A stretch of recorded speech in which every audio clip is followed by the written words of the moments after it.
Je m'appelle Corinne Roland.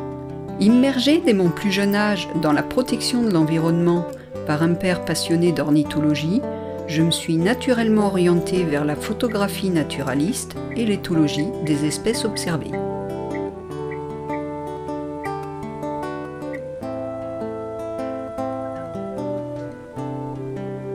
Le 27 juin 2016, après avoir découvert une colonie de guêpiers d'Europe sur une plage en bord de Garonne, je décide de me rendre sur les lieux pour étudier les oiseaux et savoir où ils en étaient dans leur nidification.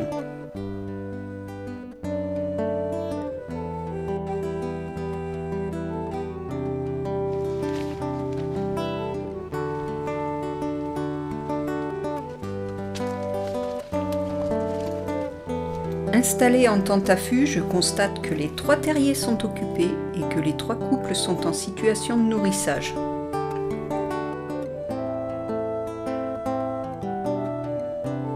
Cette situation à proximité des oiseaux va me permettre une étude éthologique complète sur cette partie de la nidification.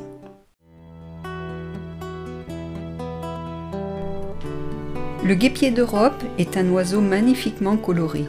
Avec une envergure de 43 à 48 cm pour un poids de 45 à 75 grammes, c'est sans aucun doute l'un des plus bels oiseaux de nos contrées. Il est appelé ainsi parce qu'il migre en Europe fin avril, début mai pour se reproduire et repart mi-août vers les savanes africaines où il passera l'hiver. C'est l'un des rares oiseaux à creuser un terrier pour nidifier et pour cela il est aidé par un bec puissant. La femelle déposera dans la chambre du terrier 5 à 6 œufs qui seront couvés pendant une période de 19 à 26 jours par les 2 parents. Les couples seront déjà formés à l'arrivée. Avec ses ailes pointues en forme de triangle, le guêpier est un excellent voilier et un chasseur en vol hors pair. Il peut chasser pratiquement pendant toute la journée. Son alimentation va varier selon la période, les conditions climatiques et le site de nidification. Ses proies favorites sont des guêpes, abeilles, frelons, bourdons, cigales, taons, libellules, papillons, coléoptères et diptères.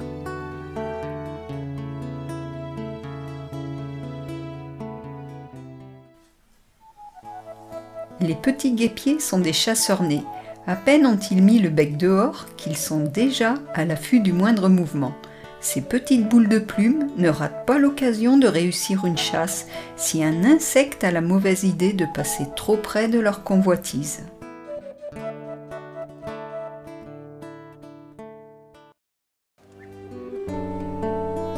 Les guêpiers d'Europe peuvent bénéficier d'un ou plusieurs assistants pour le nourrissage. Souvent, ces aides sont de jeunes individus. Le besoin alimentaire s'accentuant avec l'âge des petits, les rotations doivent augmenter en conséquence. J'ai compté jusqu'à 90 nourrissages sur une heure. Sur le site, tous les parents ont pu bénéficier de ces aides providentielles. Hélas, malgré le dévouement des parents et des assistants, 50% des petits n'arriveront pas à l'envol.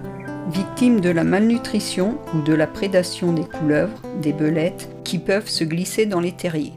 Sur le site, 2 couleuvres auront raison de la survie de 2 nichés sur les 3 présentes.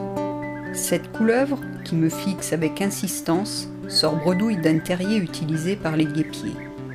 Mais hélas, l'attaque se renouvellera et provoquera une vive inquiétude chez les oiseaux. Par la suite, les parents et les assistants n'oseront plus pénétrer dans le terrier et le petit rescapé n'osera plus emprunter le tunnel pour venir chercher à manger. Les appels des parents résonneront dans le vide et le petit finira par mourir de faim.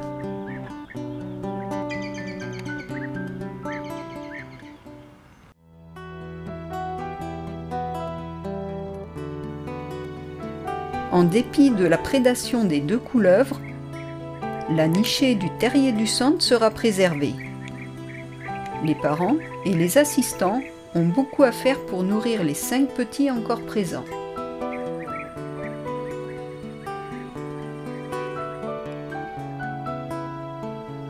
devront ensemble faire preuve de conviction et utiliser toutes les techniques en leur possession pour inciter les petits à quitter le terrier.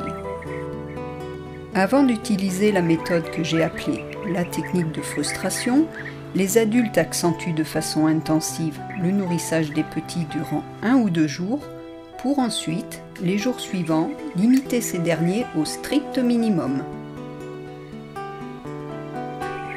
Vient ensuite la frustration des jeunes. L'adulte arrive avec un insecte, le présente au petit sans le lui donner et repart avec la proie sur une branche pour l'appeler. Ils peuvent renouveler l'action plusieurs fois avant de finir par donner le repas.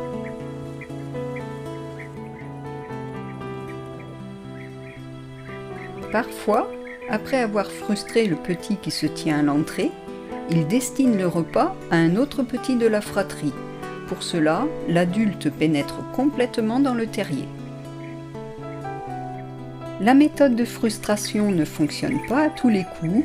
Il arrive parfois que le jeune réussisse à prendre l'insecte du bec de l'adulte, encore maladroit, il lui arrivera souvent de laisser tomber la proie.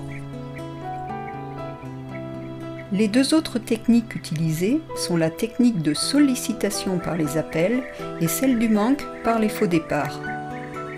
Durant toute la phase finale de nidification, les adultes perchés à proximité du terrier n'auront de cesse d'appeler les petits par des petits cris répétitifs.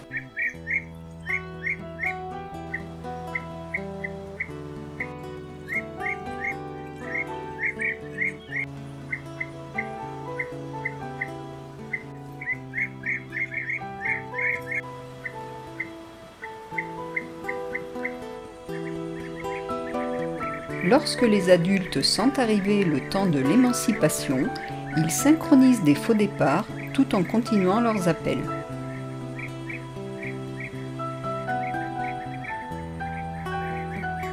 Ces faux départs provoquent de vives inquiétudes chez les petits qui finissent par prendre leur envol.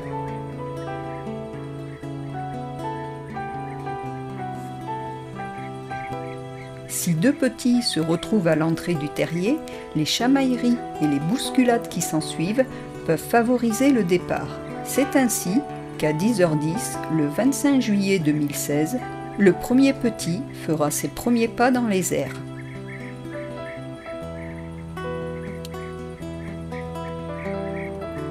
Une minute après qu'il ait poussé son aîné vers la sortie, le deuxième jeune, curieux et inquiet, finira lui aussi par s'élancer.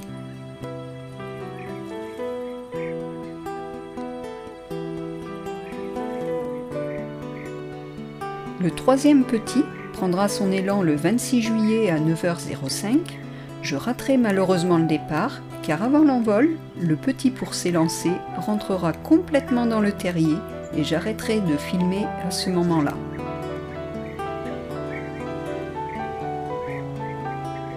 Sollicité par les adultes en vol, le 4e petit quittera le terrier le 27 juillet 2016 à 11h21.